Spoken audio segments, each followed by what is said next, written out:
একদিন বিশ্বনবীর কাছে হযরত জিবরাইল আলাইহিস সালাম ওহী নিয়ে আল্লাহর হুকুমে মসজিদে নববীতে আসলেন এবং তিনি যখন এই ওহী নিয়ে আসতেন সাধারণ সাহাবী দাহিয়াতুল কালবির রূপ নিয়ে আসতেন। একদিনের মতো হযরত জিবরাইল আলাইহিস সালাম মসজিদে নববীতে রাসূলুল্লাহ সাল্লাল্লাহু আলাইহি ওয়াসাল্লামের সাথে বসা ছিলেন। আর অন্যদিকে হযরত হুসাইন রাদিয়াল্লাহু আনহু নবীর কলিজার টুকরা নাতি 6 বছরের ছোট্ট বালক ইমাম হুসাইন মা ফাতেমার কাছে এসে বললেন, আম্মা জান, আমার প্রচন্ড খিদা লেগেছে, আমাকে খাবার খেতে দাও। ফাতেমা রাদিয়াল্লাহু আনহা বললেন, বাবা, ঘরে তো কোনো খাবার নেই, আজ 3 দিন হলো চুলায় কোনো আগুন জ্বলে না।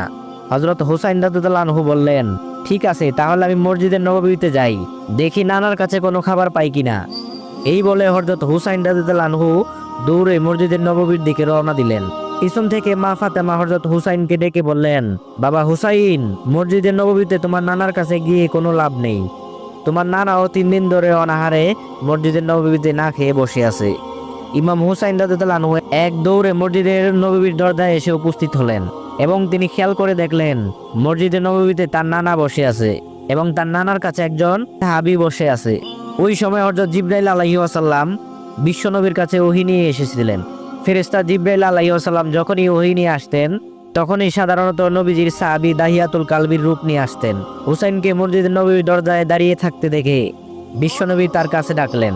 নবীজির ডাক শুনে হযরত হুসাইন এক দৌড়ে নবীজির কোলে গিয়ে বসলেন এবং নবীজির দাড়ি মুবারকে হাত বোলাতে বোলাতে বললেন, ও নানা, আমার প্রচন্ড খিদা লেগেছে, আমি খিদার যন্ত্রণায় টিকতে পারছি না, তাই আমি তোমার কাছে ছুটে আসলাম, আমাকে কিছু খাবার দাও।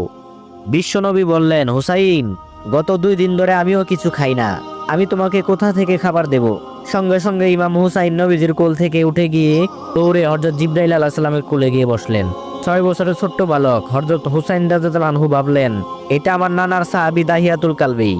নানার সাহাবী ভেবে হযরত হুসাইন রাদিয়াল্লাহু আনহু ফেরেশতা জিবরাইল আলাইহিস সালামের কোলে গিয়ে বসলেন এবং ফেরেশতা জিবরাইল আলাইহিস সালামের দাড়ি মুবারকে হাত বোলাতে লাগলেন আর বললেন, ও নানার সাহাবী, আমার নানা যতগুলো সাহাবী আছে তারা যখনই আমার নানার কাছে আসে কিছু না কিছু হাদিয়া তো নিয়েই আসে, কিন্তু আমি প্রায়ই দেখি তুমি আমার নানার কাছে আসো, আমার নানাকে তুমি বিড়বিড় করে কি যেন বলো, আবার চলে যাও, কিন্তু কোনোদিন তো দেখলাম না তুমি আমার নানার কাছে একটু হাদিয়া নিয়ে এসেছো। আজকে আমি হুসাইন তোমার কোলে বসেছি, যতক্ষণ তুমি আমাকে খাবার না দেবে ততক্ষণ আমি তোমার কোল থেকে নামছি না।